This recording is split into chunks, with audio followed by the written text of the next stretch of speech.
ಪ್ರಮುಖವಾಗಿ ಕಾಂಗ್ರೆಸ್ ಪಕ್ಷದಲ್ಲಿ ಗುರುತಿಸಿಕೊಂಡವರು, ಕಾಂಗ್ರೆಸ್ ಪಕ್ಷ ಸಾಮಾಜಿಕ ನ್ಯಾಯ ಅಂತ ಹೇಳ್ತೀರಿ. ಒಬ್ಬ ಕಾಂಗ್ರೆಸ್ ಪಕ್ಷದ ಇಂಥ ಒಬ್ಬ ನಾಯಕನ ಸಮುದಾಯಕ್ಕೆ ಅನ್ಯಾಯ ಆಗ್ತಿದ್ರೆ ನಿಮಗೆ ಬೇಸರ ಅನ್ಸಲ್ವಾ? ಎಷ್ಟು ಬೇಸರ ಇರ್ಬೋದು? ಏನು ನಿಮ್ಮ ಪಕ್ಷ ಈ ರೀತಿ ನಿಮ್ಗೆ ನಡ್ಸ್ಕೊಳ್ತಾ ಇದೆ ನಿಮ್ಮ ಸಮುದಾಯವನ್ನು ಅಂತ? ನಾನು ಕೂಡ ಮನುಷ್ಯ, ನಾನೇನು ಸನ್ಯಾಸಿ ಅಲ್ಲ. ನಾವು ಅಧಿಕಾರಿಗೆ ಆಗಿಂದಾಗೆ ಕೇಳ್ತಾನೆ ಇರ್ತೀವಿ, ಒತ್ತಡ ಮಾಡ್ತಾನೆ ಇರ್ತೀವಿ. ಆದರೆ ನಾನು ಈ ಬಾರಿ ಮಂತ್ರಿನ ಯಾಕೆ ಕೇಳಿಲ್ಲ ಅಂತಂದರೆ, ನಾನು ಮೊದಲನೇ ಬಾರಿ ಶಾಸಕ ವಿಧಾನ ಪರಿಷತ್. ಪಕ್ಷದಲ್ಲಿ ಸೀನಿಯರ್ ಇರ್ಬೋದು, ಪಕ್ಷದಲ್ಲಿ ಹಲವಾರು ಡಿಬೇಟ್ಗಳು ಭಾಗವಹಿಸಿರ್ಬೋದು, ಪಕ್ಷದಲ್ಲಿ ಭಾಳಷ್ಟು ಹುದ್ದೆಗಳಲ್ಲಿ ಕೆಲಸ ಮಾಡಿರ್ಬೋದು. ನಾನು ಅಪ್ಪಟ ಕಾಂಗ್ರೆಸ್ಸಿಗ, ಒಂದು ಬೂತಿನ ಪ್ರೆಸಿಡೆಂಟಾಗಿ ಇವತ್ತಿನವರೆಗೆ ಬೆಳೆದು ಬಂದಿರೋನು. ನನ್ನ ಕುಟುಂಬದಲ್ಲಿ ಯಾರು ಕೂಡ ಕಾಂಗ್ರೆಸ್ನಲ್ಲಾಗಲಿ ಪಾಲಿಟಿಕ್ಸ್ ಆಗಿರಲಿಲ್ಲ. ನನ್ನ ಪರಿಶ್ರಮವೇ ನನಗೆ ಈ ಮಟ್ಟಿಗೆ ತಂದುಕೊಡ್ಲಿಕ್ಕೆ ನಾನು ಆಭಾರಿ ಆಗಿದ್ದೇನೆ ಕಾಂಗ್ರೆಸ್ಗೆ ಅಂತ ಮಾತು ಹೇಳ್ತೇನೆ. ಇವತ್ತು ನಮಗೂ ಕೂಡ ಅನ್ಯಾಯ ಆಗಿದೆ ಅಂತಕ್ಕಂಥ ಎರಡು ಮಾತಿಲ್ಲ. ನಿಗಮದ ವಿಚಾರದ ನಿಗಮ ಯಾವ ನಿಗಮ ವಿಚಾರ?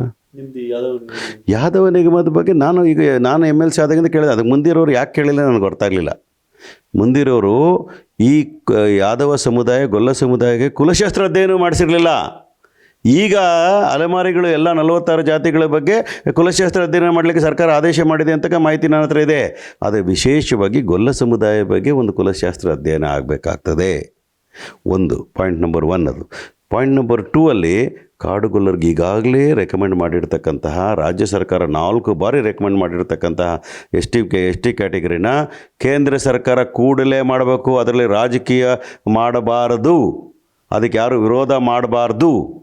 ಯಾಕೆ ಅಂದರೆ ಕುಲಶಾಸ್ತ್ರ ಅಧ್ಯಯನ ಆಗಿ ಕಾಡುಗೊಲ್ಲರು ಇನ್ನೂ ಮೂಢನಂಬಿಕೆಗಳಿರ್ತಕ್ಕಂಥದ್ದು, ಇನ್ನೂ ಹೆಣ್ಮಕ್ಳ ಶೋಷಣೆ ಆಗ್ತಾ ಇರ್ತಕ್ಕಂಥದ್ದು, ಇನ್ನೂ ಆಚಾರ ವಿಚಾರಗಳಲ್ಲಿ ವೈಜ್ಞಾನಿಕ ಯೋಚನೆ ಮಾಡದೇ ಇರತಕ್ಕಂಥದ್ದು, ಭಾಳ ಶೋಚನೀಯ ಸ್ಥಿತಿಯಲ್ಲಿರ್ತಕ್ಕಂಥ ಕಾಡುಗೊಲ್ಲರಿಗೆ ST ಮೀಸಲಾತಿ ಕೂಡಲೇ ಕೊಡಲೇಬೇಕು.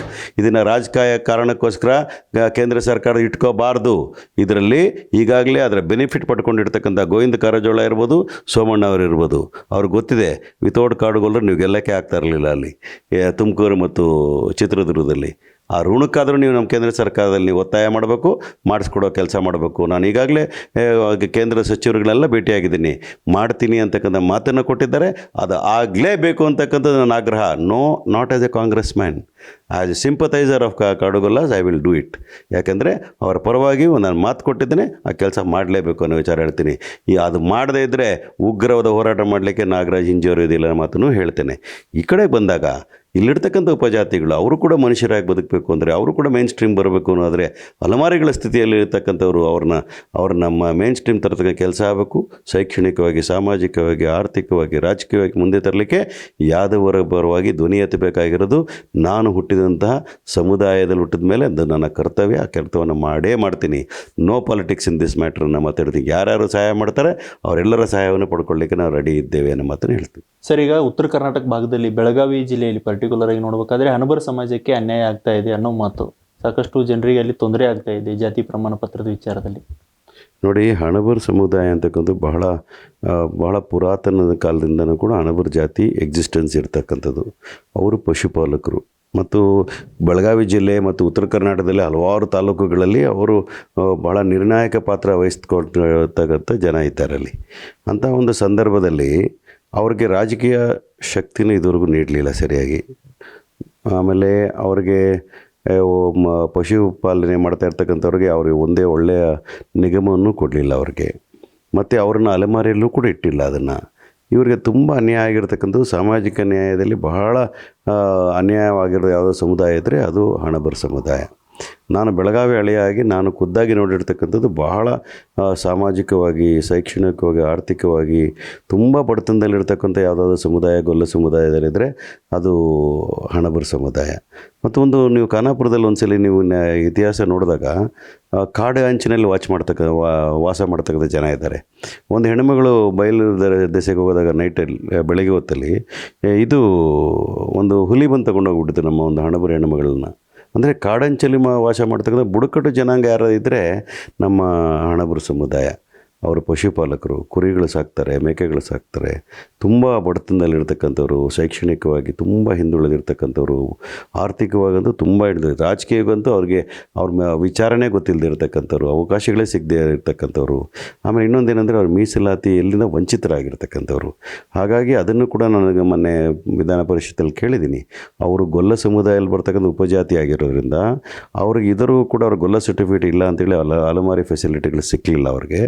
ಅವ್ರಿಗೂ ಹಣಬರಂತನೇ ಇದೆ. ಅವ್ರ ಹಣಬರಂತನೇ ಇರಬೇಕಾಗ್ತದೆ. ಬೆಳಗಾವಿ ಭಾಗದಲ್ಲಿ, ಉತ್ತರ ಕರ್ನಾಟಕ ಭಾಗದಲ್ಲಿ ಹಣಬರ ಅಂತಕ್ಕಂಥದ್ದು ಪ್ರಮುಖವಾಗಿರ್ತಕ್ಕಂಥ ಒಂದು ನಿರ್ಣಾಯಕ ಸ್ಥಾನದಲ್ಲಿರ್ತಕ್ಕಂಥ ಒಂದು ಪ್ರಬಲವಾದ ಒಂದು ಸಮುದಾಯ. ಹಾಗಾಗಿ ನಾನು ಮನವಿ ಮಾಡ್ತೇನೆ ನಿಮ್ಮ ಮಾಧ್ಯಮದ ಮೂಲಕ, ಹಣಬರಿಗೆ ನ್ಯಾಯ ಕೊಡಿಸೋ ಕೆಲಸವನ್ನು ಈ ರಾಜ್ಯ ಸರ್ಕಾರ ಮಾಡಬೇಕು ಮತ್ತು ಕೇಂದ್ರದಲ್ಲೂ ಕೂಡ ಇವರಿಗೆ ಕೊಡಬೇಕಾದ ಸೌಲಭ್ಯಗಳು ಕೊಡಬೇಕು ಅಂತ ಆಗ್ರಹವನ್ನು ಮಾಡ್ತೇನೆ. ಅಂದರೆ ಎಷ್ಟು ವರ್ಷಗಳಿಂದ ಈ ರೀತಿ ಸಮಸ್ಯೆ ಆಗ್ತಾ ಇದೆ ಸರ್? ಪ್ರಮುಖವಾಗಿ ಕಳೆದ 80 ವರ್ಷಗಳಿಂದ ಇದೆ. ಸ್ವಾತಂತ್ರ್ಯ ಬಂದಾಗಿದ್ದೂ ಕೂಡ ಅವ್ರ ಬೇಡಿಕೆಗಳಿದೆ. ಅವರಿಗೆ ಮೀಸಲಾತಿ ಕೊಡಬೇಕು, ಅವ್ರಿಗೆ ಕುಲಶಾಸ್ತ್ರ ಅಧ್ಯಯನ ಆಗಬೇಕು, ಅವರಿಗೆ ಆರ್ಥಿಕವಾಗಿ, ಶೈಕ್ಷಣಿಕವಾಗಿ, ಸಾಮಾಜಿಕವಾಗಿ, ರಾಜಕೀಯವಾಗಿ ಮುಂದೆ ತರಬೇಕು ಅಂತಕ್ಕಂಥ ಆಗ್ರಹಗಳಿದೆ. ಅವರ ಧ್ವನಿಗೆ ಯಾರೂ ಕೂಡ ಕಿವಿ ಕೊಡಲಿಲ್ಲವಲ್ಲ. ಅದೇ ನನಗೆ ಆಗಿರೋ ದುಃಖ ಇವತ್ತು. ಅವ್ರು ಮಾಡಿರೋ ತಪ್ಪಾದರೂ ಏನು? ಅವ್ರು ಹಣಬರಾಗಿ ಹುಟ್ಟಿರೋದು ತಪ್ಪ, ಗಡಿ ಭಾಗದಲ್ಲಿ ವಾಸ ಮಾಡ್ತಿರೋದು ತಪ್ಪ, ಕಾಡಂಚಿನಲ್ಲಿ ವಾಸ ಮಾಡ್ತಿರೋದು ತಪ್ಪ, ಬಡತನದಲ್ಲಿ ಹುಟ್ಟಿರೋದೇ ತಪ್ಪ. ಯಾಕೆ ಈ ಥರ ನಮ್ಮನ್ನೆಲ್ಲ ನೋವಿಗೆ ಉಂಟು ಮಾಡಿದ್ದಾರೆ? ಎಲ್ಲ ಆಡಳಿತ ಪಕ್ಷಗಳ ಜವಾಬ್ದಾರಿ ಅಲ್ವಾ ಇದಕ್ಕೆ? ಹಾಗಾಗಿ ನಾನು ವಿನಮ್ರವಾಗಿ ಮನವಿ ಮಾಡ್ತೀನಿ, ಡಿ ಕೆ ಶಿವಕುಮಾರ್ ಸಾಹೇಬರು ಇದ್ರ ಬಗ್ಗೆ ಗಮನ ಹರಿಸ್ಬೇಕು.